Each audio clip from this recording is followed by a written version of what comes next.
Satnam, yogis and yoginis, hello and welcome. Today we will talk about Isht. This is a concept that until a few years ago when I started the level 3 of Kundalini Yoga, I wasn't aware of. And I had not heard this word, Isht. But then it became more familiar as I found the root of that. And it appears in the level 3 in Kundalini Yoga. And we are doing our level 3 this weekend, and I am one of the ones who organize or help to facilitate, let's say. And we were talking about these pillars of spiritual maturity and the meditative mind and the seva, the idea of doing karma yoga, seva, and bhakti. And in the relationship to the bhakti, there is this connection to Isht. So I would like to explore it a little bit today and what it means more in depth because there might be some people who are wondering about this concept and also how it appears in other traditions, in other lines of yoga. So initially, what we call Isht is something divine, something that we refer to, something that there's the focus of our devotion. In the manual of the level 3, it talks about how as we are progressing through the spiritual maturity, we can develop also spiritual ego. And that's kind of like the karmic dark side of evolving in your spiritual practice. Then you develop this spiritual ego. So the contrast to that is how much you surrender to the divine. And the divine is this thing that, how do we relate to that? So then that's where the concept of Isht appears. So Isht is something, to me, is in some ways paradoxical because the divine God is formless. It has no form. And how do you relate to something that has no form? Well, it's very difficult because the mind cannot really hold something that is not, that you cannot put a symbol to it, you cannot put a name to it, you cannot put a form, a shape, a body that you can identify and say, this I can see, I can observe, I can relate to it in some way. But when there's something is formless, it's much harder. It is hard already with qualities like the concept of peace or love. Just relating to them is already difficult to just directly link to peace. Immediately, if we try to think of peace, ideas come. And these ideas come with images. And we may see a war, and we may see people dying, and then we may see people finding peace, and then the war is resolved, and now people live peacefully. Or you may find an image of a hammock by the sea, and you are peacefully laying down. But in any case, there is some image that wants to come to the mind to try to connect to this idea. So the same with love. We may remember a loved one, or we may think of our mother or our daughter or whatever, some image comes to mind to try to trigger that thing which is formless. And God is even much more subtle than concepts and feelings and ideas like love and like peace. Is even more subtle than that. So to have a direct relationship to God is really hard. So Isht comes into place as some representation of that formless. And we understand from yoga that this divine intelligence that permeates everything is the same for everybody. And anybody from any culture, from any part in the world can relate to that directly and have an experience of the divine. And some people will call it in one way, some people will call it in another way. But how the person calls it, that's the way they relate to that. So that's also important for the person. So here's where the Isht comes. Isht will be some form or some shape or some localized thing that you can relate to that divine. It can be a person, it can be a place, it can be an object, and you will associate that with the divine. And I will give a few examples of these three things. So for example, somebody will say, well, no, to me, God is Krishna. And every time they want to pray to God, so to focus their devotion, they think of Krishna and they connect to Krishna. And some of the people will be connecting to God as a place, like Ramana Maharshi would talk about Arunachala, the mountain where he was living, where he had the cave. He said, well, the mountain is my guru, in a way, he was saying. There will be a subtle difference between guru and God, but in a way, to him, God was the mountain as well. So that can be localized in an object. And something that is not object or person can be like the Om. So to somebody, the divine is Om, so they pray to Om.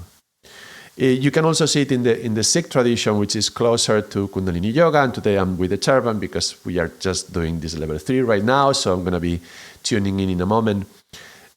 In Kundalini Yoga, they would say, well, I can see a person like Guru Ramdas and associate God with that, with the divine, even though I would say Guru Ramdas is not really Isht, it's Guru, right? And Guru and Isht, there is a little difference. I will go into this in a moment.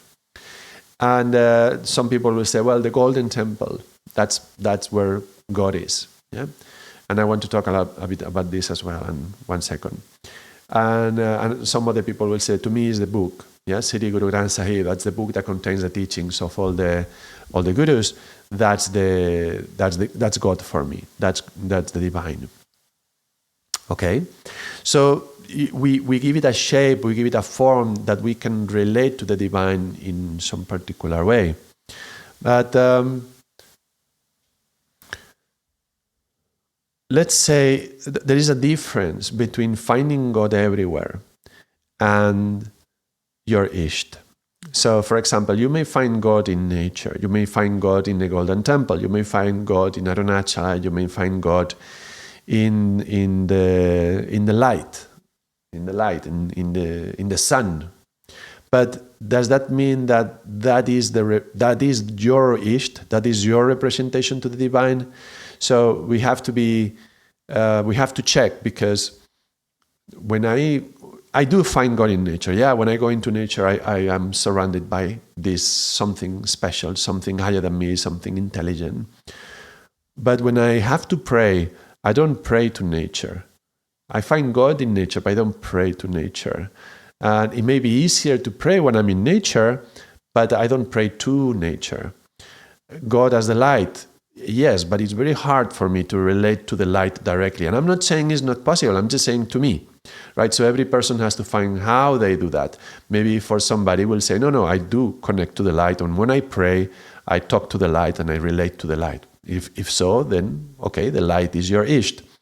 But in order to find this idea, to crystallize the concept of Isht, we need to check this idea that, am I praying to that? When I have to relate to that divine, do I do it through that medium? No, you find God in the cycle of life. You find God in the sea, in the ocean. Well, but do you pray to the ocean? I understand that's where you find God, but do you pray to the ocean when you need to pray to something or to someone? So that's why it's good to find the different examples to get the idea of what is the object of that devotion. And so in other traditions, I found this concept of Ishta Devata. Yeah, even like, for example, in Bhakti Yoga, they will talk about Ishta Devata. This is basically the same. This is just like a contraction, just taking the word Isht. Ishta, and I will explore the Sanskrit of that. Ishta means beloved, or means something that is, or someone has been chosen, the chosen thing. And Devata is simply divine, or God or goddess, something divine, yeah? So Ishta Devata is the divine that you choose and the divine that you love. So that means that you can choose what is your representation of that divine. You can choose what is your Isht, because that's your way to relate to that. And then God is formless, like Nirankar, we say, yeah, it's formless, it has no shape, and it's very hard to relate directly to it. So we create some sort of association that we can connect to that, and it can be an image of a place or a thing or a person, something like that. Then we relate to that as Isht, and we can have a direct relationship to God. Even more into focus to me is Guru. Guru is, the way I understand it, Generally, most of the time, guru is a human being who has gone through their spiritual path and they reached as high as they can be, as close to the divine as a person can get. And they've gone, even Dharma Mega Samadhi, right? The highest level of Samadhi. So we would see that human being already touching the divine, being the divine. Yeah, they are the divine. But it still it's gone through a human form. So that's what I think most of the time this is what I would call guru. And there will be exceptions, like the Sikhs will call guru the book that contains the teachings of the previous 10 Sikh gurus and some other saints. But those are kind of exceptional occasions. Generally, we are talking about a human being. So there is the idea of God the formless, there is the idea of Isht, which can be whatever your particular devotion can be. For somebody relating to the Divine Mother, maybe through Lakshmi or Durga, or maybe to the Heavenly Father, they will connect through maybe Krishna or something that, Vishnu, whatever, no? And then there is Guru. And Guru will be like Guru Nanak, Guru Ramdas, Ramana Maharshi for me, or Jesus Christ. That's like the Guru, right? Who has reached the highest they can be as a human. Whether a human has already been a perfect incarnation of God in earth, he comes to earth but just as an avatar, that's another thing, and I wouldn't go into that. I wouldn't want to question whether some guru is actually an Isht already. I think that's too much, too intellectual, and I don't want to worry about that.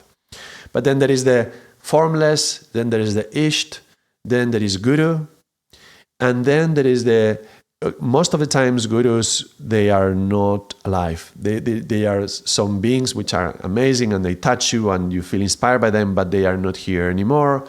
And so we need in our lifetime to have somebody that we can go to ask questions and to connect to the guru. But this person helps us to calibrate ourselves and to, when we are getting out of place, to not just to go back in line and align us, like going to the mechanic. And that's our spiritual teacher. And the spiritual teacher is the person that, again, you also choose that one, and is the one that is going to lead you closer towards God. But you don't pray to your spiritual teacher. Your prayer, your devotion, your bhakti is directed towards Guru and Isht, as the form of God. But your teacher can help you get there. So that's the spiritual teacher. And it's generally just one per lifetime. So when you choose one, that's it. For this lifetime, this is the one that you are going to bow to. And whenever you are in doubt, whenever you have some questions, it's about, okay, if the teacher says that, Waheguru, I don't question it. Another, this is reminding me, Isht is what you put in the altar. Isht is where you are going to break your ego against. I mentioned about the spiritual ego. So through your devotion to Isht, the idea is that you surrender your ego to that and you bow and you are ready to let all the doubts go. Let go of all the doubts. So again, I repeated it a few times, but just to make it clear, the formless God, Isht, Guru, as God in focus, human teacher, spiritual teacher, who is closer, is going to take you closer to Guru. And then you can have your regular teacher, right? The local Kundalini yoga class or yoga or whatever meditation you go to, your Zazen practice, whatever. That teacher, that's your regular teacher. It doesn't have to be a spiritual teacher. You can have many teachers. You have one spiritual teacher. So that there is the local teacher that you go to, and they bring the teachings, and you enjoy and you respect them and you honor them. And Waheguru, thank you for your service. But then if I have any serious doubt or any question about myself, I'll go to the spiritual teacher. So there is this. If my local teacher says one thing, but my spiritual teacher says another, I listen to my spiritual teacher, right? This is the reference that we have. And that's how I see it, like a funnel, going down, because to relate directly to the top is really hard. And even to say the word God, I remember for many years, that word was too big for my mouth. I just I just couldn't say it. And also because of my disappointment with the Catholic Church and other things from my upbringing, all that was coming, and I was like feeling incapable of saying the word God. It was just too big for my mouth. So first of all, we need to heal that part of ourselves. Why cannot we say that word? and find out what are the traumas that we have inside and heal them up. And then learn to find our own connection to that divine. And we can call it whatever we want to call it. And some will call it Brahma or Vishnu or whatever. And that is fine. Allah, that's fine. A Buddha, that's no problem. You can call it whatever you want. But just create your own reference, your own association that you can bow to, you can surrender, and you can stay aligned to that. That's the concept of Isht. That was another short video. I hope you enjoyed it. If that's the case, don't forget to drop the like and subscribe if you want to know more videos. Thank you for all those who subscribe and share these videos, and for all the members as well, of course. The channel would not be the same without all of you contributing. So thank you very much. Until next time.